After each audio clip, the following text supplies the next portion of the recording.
Formulas and concepts less than 10 minutes में cover कर लेंगे। स्टार्ट करते हैं कंडक्टर के कैपेसिटेंस से।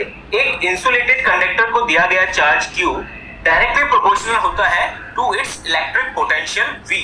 So we can write Q equals to CV, where C is known as capacitance of that conductor. C की unit होती है capital F, called as farad। सबसे इंपॉर्टेंट कैपेसिटर होता है पैरेलल प्लेट कैपेसिटर। इसमें दो मेटल प्लेट्स एक दूसरे के पैरेलल होती है। इनके बीच में या तो एयर होती है या कोई डाइइलेक्ट्रिक मीडियम भी हो सकता है।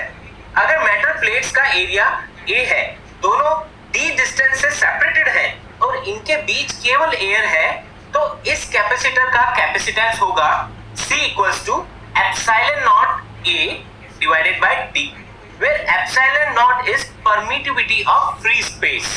एयर की जगह अगर डाइइलेक्ट्रिक मीडियम होता with dielectric constant K, then capacitance का फॉर्मूला होता C equals to K epsilon naught A divided by D। यहाँ पर ध्यान रखें, डाइइलेक्ट्रिक मीडियम से हम प्लेट्स के बीच की स्पेस फुली फिल कर रहे हैं, यानी डाइइलेक्ट्रिक की थिकनेस भी D है। अगर प्लेट्स के बीच डाइइलेक्ट्रिक पार्शियली फिल करें with a thickness of T, then capacitance होगा C equals to K epsilon naught A divided by T plus K times D minus T। अब बात करते हैं कॉम्बिनेशन ऑफ कैपेसिटर्स की।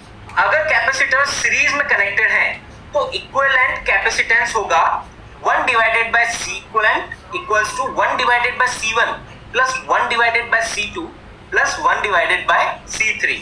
ये बात नोटिस करें कि कैपेसिटेंस के केस में फॉर्मूला रेजिस्टेंस के केस से उल्टा आता है, इसीलिए हम यहाँ सीरीज में रेसिप्रोकल ले रहे हैं। बच्चों ये बात भी याद रखें कि सीरीज में कनेक्टेड कैपेसिटर्स पर चार्ज सेम होता है। अगर कैपेसिटर्स पैरेलल में कनेक्टेड हैं तो इक्विवेलेंट कैपेसिटेंस होगा C equivalent equals to C1 plus C2 plus C3। Parallel के केस में सभी कैपेसिटर्स के अक्रॉस पोटेंशियल की वैल्यू सेम होती है बच्चों। अब बात करते हैं बच्चों energy stored in A parallel plate capacitor की। इसका फॉर्मूला होता है U equals to half CV square या फिर U equals to half Q times V। एक formula energy stored per unit volume का भी होता है, इसे एनर्जी डेंसिटी बोलते हैं। इसकी वैल्यू होती है half epsilon not E square. यहाँ E प्लेट्स के बीच की इलेक्ट्रिक फील्ड है। बच्चों डाइइलेक्ट्रिक्स पर हर साल क्वेश्चन आते हैं, इसलिए डाइइलेक्ट्रिक इंसर्ट करने के डिफरेंट केसेस हम समझ लेते हैं। पहले केस में डाइइलेक्ट्रिक कंप्लीटली फिल किया गया है, दूसरे केस में D/2 थिकनेस का डाइइलेक्ट्रिक है, तीसरे केस में दो डाइइलेक्ट्रिक हैं जो एक दूसरे के ऊपर नीचे हैं, हाफ हाफ एरिया कवर कर रहे हैं। चौथे केस में दो डाइइलेक्ट्रिक एक दूसरे के साइड में डाले हैं with each having thickness D/2। पहले दो केसेस के फॉर्मूले बच्चों हमने पहले देख लिए हैं। पहले केस का क्या फॉर्मूला था? C equals to K epsilon naught A divided by D।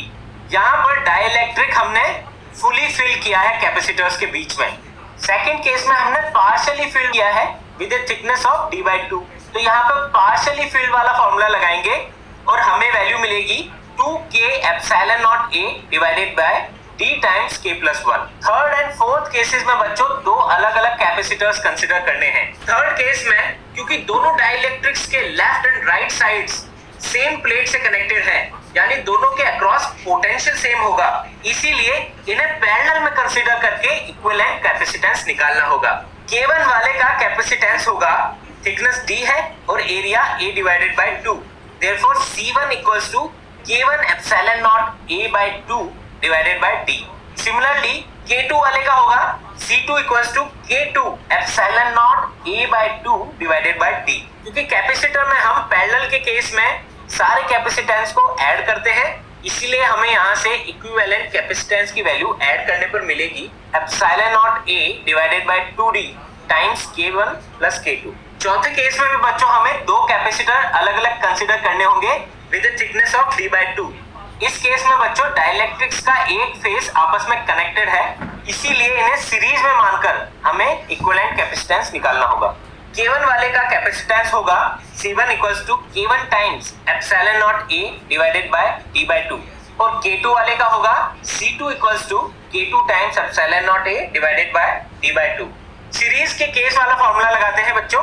यहाँ पर हमें इक्विवेलेंट कैपेसिटेंस निकालने के लिए सभी कैपेसिटेंस का रेसिप्रोकल कंसीडर करना होगा और उन्हें ऐड करना होगा।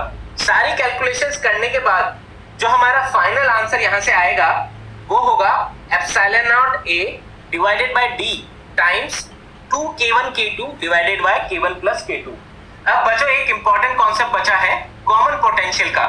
अगर दो capacitors with different potentials are connected by conducting wire तो चार्ज फ्लो होता है हाई पोटेंशियल वाले कैपेसिटर से लो पोटेंशियल वाले कैपेसिटर में।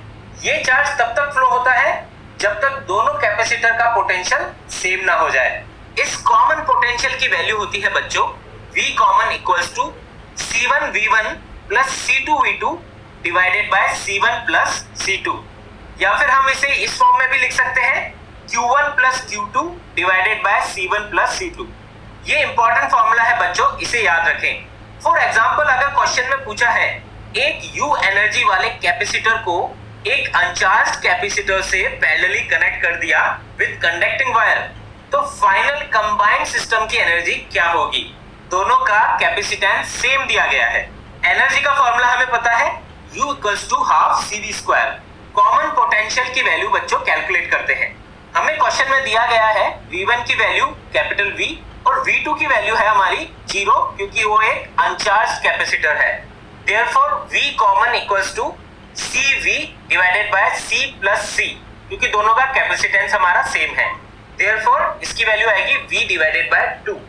बच्चों यहाँ से हम जब कंबाइंड सिस्टम की फाइनल एनर्जी कैलकुलेट करेंगे यानी कि दोनों कैपेसिटर्स की हमें टोटल एनर्जी कैलकुलेट करनी होगी तो हमें मिलेगी 2 times half CV common square. यहाँ पे हम V कॉमन की वैल्यू इनपुट करेंगे और सारे कैलकुलेशंस करने के बाद फाइनल कंबाइंड सिस्टम की एनर्जी हमें मिलेगी U डिवाइडेड बाय 2। बच्चों इस तरह कैपेसिटर्स के इंपॉर्टेंट कॉन्सेप्ट्स इस वीडियो में हमने कवर कर लिए हैं।